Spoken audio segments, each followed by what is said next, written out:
Hi hello friends, welcome to அத்தாலிய தமிழ். இன்றைக்கி நம்ம வீடியோவில் நம்ம த்ரெட் ஒர்க்கெல்லாம் அதிகமாக யூஸ் பண்ணி ஒர்க் போடும்போது எண்ணாட்டு போடுவோம் இல்லையா, அந்த லூப் அங்கங்கே நம்மளுக்கு தூக்கிட்டுருக்கோம். அதெல்லாம் எப்படி சரி செய்கிறது அப்படின்னு இந்த வீடியோவில் பார்க்கலாம். இப்போ பாருங்கள், நான் இந்த ஸ்லீவ் டிசைனுக்கு கொடி டிசைன் மாதிரி போட்டிருக்கேன். அதில் த்ரெட் ஒர்க்கு சில்க் த்ரெட்டும் சரி த்ரெட்டும் ரெண்டும் யூஸ் பண்ணியிருக்கேன். இப்போ பாருங்கள், இந்த இடத்துல சில்க் த்ரெட் எண்ணாட் போட்டது எனக்கு அப்படியே தெரிஞ்சுது.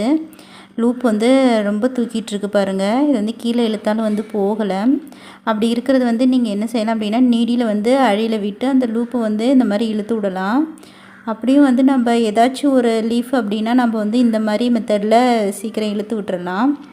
இந்த மாதிரி நிறைய லீஃப் நீங்கள் போடும் போது ஒரு டிசைனில் எல்லாத்தையுமே நம்ம இந்த மாதிரி ஒவ்வொன்றும் நீடியில் அடியில் விட்டு இழுத்துட்ருக்க முடியாது. இப்போ பாருங்கள், இந்த லீஃபில் நான் ஜரி த்ரெட்டில் போட்டிருக்கேன் இல்லையா, இந்த லூப் ஜரி த்ரெட்டில் எப்பயுமே நம்ம எண்ணெய் போடும்போது சின்னதாக தான் விழும்.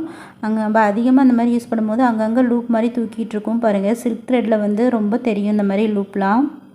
பாருங்கள், ஒரு லீஃபுக்குமே எல்லா லீஃபுக்குமே அந்த இடத்துல நம்மளுக்கு லூப் மாதிரி தெரியுது பாருங்கள்.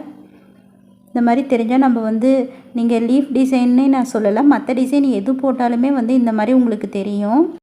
நம்ம எப்பயுமே த்ரெட் ஒர்க்கு போடும் போது ஒன்று ஜரியில் அவுட்லைன் கொடுப்போம், அப்படி இல்லைன்னா சில்க் த்ரெட்டில் இந்த மாதிரி அவுட்லைன் கொடுப்போம். அந்த மாதிரி அவுட்லைன் கொடுக்கும்போது இதை இந்த மாதிரி சரி பண்ணிக்கலாம். வாங்க எப்படின்னு பார்க்கலாம். இப்போ நான் செயின் ஸ்டிச் போட்டுகிட்டே வரேன் இல்லையா, அவுட்லைன் கொடுத்துட்டு வரேன். இப்போ பாருங்கள், நல்லா கவனிங்க. இந்த லூப் தூக்கிட்டுருக்கு இல்லையா, அந்த லூப் அப்படியே நீடியில் நான் மாட்டி நான் இப்போ செயின் போட போகிறேன் இல்லையா, அந்த செயினோடு சேர்த்து நான் ஸ்டிச் போட்டுடுறேன்.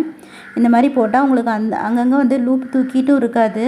நம்ம எண்ணாட் சரியாக போடலை அப்படின்னாலுமே அந்த ரிலீஸ் ஆகாத இருக்கும் எண்ணாட். இது பீட் ஒர்க்குக்கெலாம் நம்ம போடும்போது இந்த மாதிரி நீங்கள் அவுட்லைன் அந்த லூப்பை வச்சு கொடுங்க. பாருங்கள், இப்போ இந்த லீஃபுக்கு நான் அவுட்லைன் கொடுக்கும்போது அந்த சில்க் த்ரெட் தூக்கிட்டுருக்கு. இதை அது மேலேயே இந்த மாதிரி அந்த லூப்பில் மாட்டி ஸ்டிச் போட்டு நான் டர்ன் பண்ணிக்கிறேன். இப்போ பாருங்கள், பீட் ஒர்க்கில் நான் அந்த எண்ணாட் போட்டிருக்கிற லூப் தூக்கிட்டு தெரியுது. பாருங்கள், இந்த மாதிரி நீங்கள் அவுட்லைன் கொடுக்கும் போதும் அதை சரி பண்ணிக்கலாம். இந்த மாதிரி அந்த லூப்பில் விட்டு நான் அடுத்த ஸ்டிச் போடும்போது அடுத்து செயின் ஸ்டிச் போடும்போது பாருங்கள், அதோடய சேர்த்து இந்த மாதிரி போட்டுறேன். இப்படி போடும்போது உங்களுக்கு அந்த எண்ணாட்டும் ரிலீஸ் ஆகாது, மேலே லூப் அசிங்கமாக தூக்கிட்டும் இருக்காது. உங்கள் ஒர்க்கும் பார்க்க நீட்டாக இருக்கும்.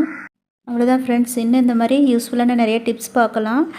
அதுக்கு முன்னாடி சேனலை சப்ஸ்கிரைப் பண்ணி வச்சுக்கோங்க. சப்ஸ்கிரைப் பண்ணி வச்சுட்டு பாருங்கள். அப்போ தான் நான் போடுற எல்லா டிப்ஸ் வீடியோவும் உங்களால் பார்க்க முடியும். தேங்க்ஸ் ஃபார் வாட்சிங்.